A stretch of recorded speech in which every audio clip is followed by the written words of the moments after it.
Hello प्रिय student, English grammar को समझने के लिए सबसे पहले हमको डिवीज़न ऑफ इंग्लिश ग्रामर को समझना होगा, जिसे आप एक उदाहरण से समझ सकते हैं। जैसा हम लोग जानते हैं कि जब हम लोग बचपन में हिंदी सीखते हैं या सीखना शुरू करते हैं तो हमारे शिक्षक सबसे पहले क्या सिखाता है कि मतलब सबसे पहले हमें हिंदी की वर्णमाला सिखाता है। हमारे टीचर सबसे पहले क्या सिखाता है, हमारे टीचर या अभिभावक क्या सिखाता है, सबसे पहले हिंदी की वर्णमाला सिखाते हैं, फिर वर्णमाला से शब्द बनाना और सब उसके बाद सेंटेंस बनाना और सबसे अंत में पंक्चुएशन यानी चिन्ह का प्रयोग करना कि कहाँ पर कौन सा चिन्ह प्रयोग करेंगे।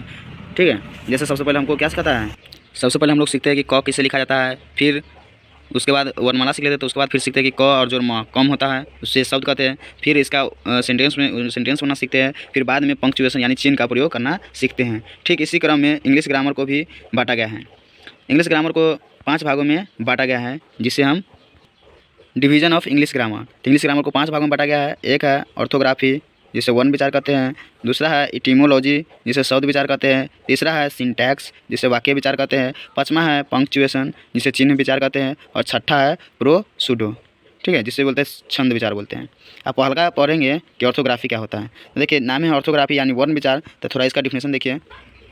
तो यह देखिए करा व्हाट इज ऑर्थोग्राफी। तो orthography is a conversational spelling system of the alphabet of English language. अंग्रेजी वर्णमाला के पारंपरिक ज्ञान या उच्चारण को ऑर्थोग्राफी कहते हैं। ऑर्थोग्राफी को भी 2 भाग में बांटा गया है। ऑर्थोग्राफी को कितना भाग में बांटा गया है? 2 भाग में। एक है वोवेल और एक होता है कॉन्सोनेंट।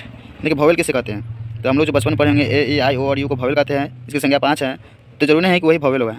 वोवेल का मतलब होता है साउंड के आधार पर चूज करेंगे कि कौन वोवेल है। यहाँ पर देखा है इंग्लिश अल्फ़ाबेट की वे साइड लेटर जिसकी अपनी साउंड हो उसे क्या कहते हैं? वोवेल कहते हैं। इसकी संख्या कितना है? 5। जैसे यहाँ पर देखिए ए है तो ए, ई है तो ई प्लस ई ना हो गया।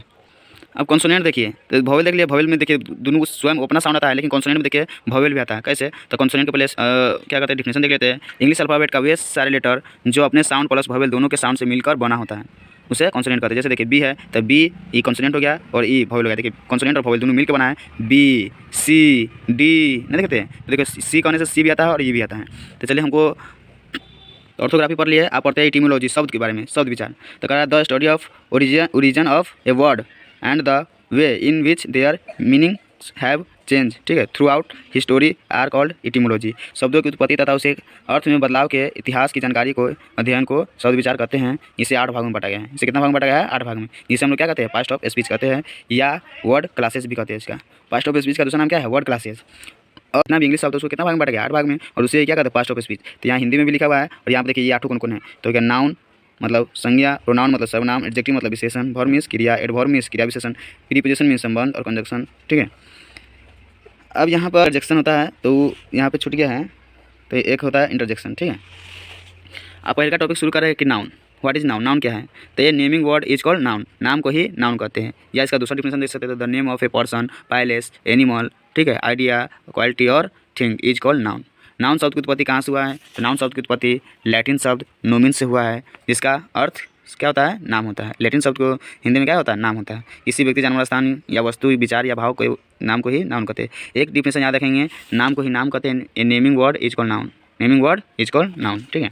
अब यहाँ पर देखिए करा how many types of noun according to counting. Counting के आधार पर नाउन के कितने भेद होते हैं? तो 2 होते हैं, हम लोग जानते हैं। तो लिखिए वही है, there are 2 types of noun according to counting. Uncountable noun जैसे अगणनीय संख्या, नाउन कितना है, तो इसका डिफिनेशन देखेंगे। तो करा अनकाउंटेबल नाउन, तो the noun which can not be counted is called uncountable noun. अभी तो बताया जिसको हम नहीं गिन सकते उसे अनकाउंटेबल नाउन। फॉर एग्जांपल देखिए वाटर, वाटर को हम लोग गिन सकते हैं? नहीं गिन सकते। मिल्क नहीं गिन सकते, राइस नहीं गिन सकते, घी नहीं गिन सकते, etc।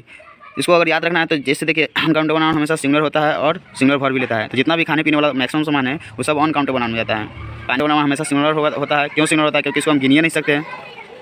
तो अनकाउंटेबल नाउन हमेशा सिंगुलर होता है और सिंगुलर वर्ब। यहाँ देखिए द वाटर डॉट डॉटी, पानी गंदा है, पानी गंदा है, पानी को नहीं गिन सकते। तो इसमें आर तो कहाँ कैसे आएगा? ठीक है, इसमें ईज आएगा। क्या आएगा? Is. Honesty is the best policy, किसी की ईमानदारी को हम कैसे गिन सकते हैं? नहीं गिन सकते। इसका मतलब इसमें भी सिंगुलर आएगा, ठीक है, ईज आएगा।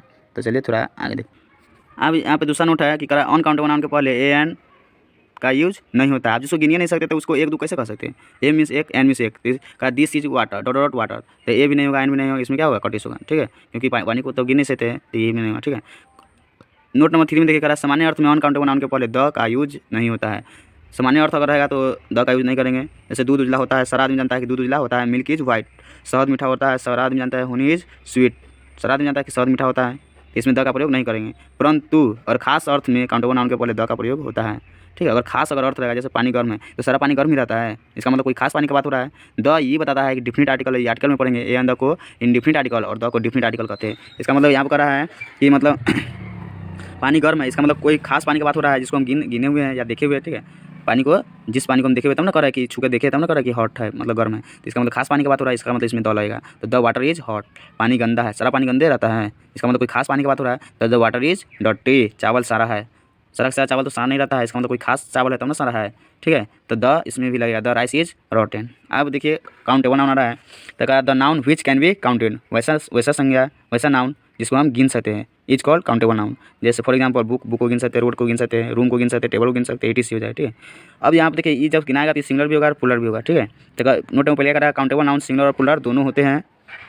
ये ए बुक डॉट हेयर, यहाँ पे देखिए ए बुक, ए किताब है, इसका मतलब इसमें इज लगेगा, और भर भी दोनों लगेगा, सिंगुलर प्लुरल दोनों होता है, तो भर भी सिंगुलर के साथ singular, singular subject singular verb, plural subject plural verb. यहाँ पे देखा 5 बुक्स, तो बुक्स मतलब प्लुरल हो गया, यहाँ पे इज तो आएगा नहीं, इसका मतलब यहाँ पर आ रहेगा, क्या आएगा आर।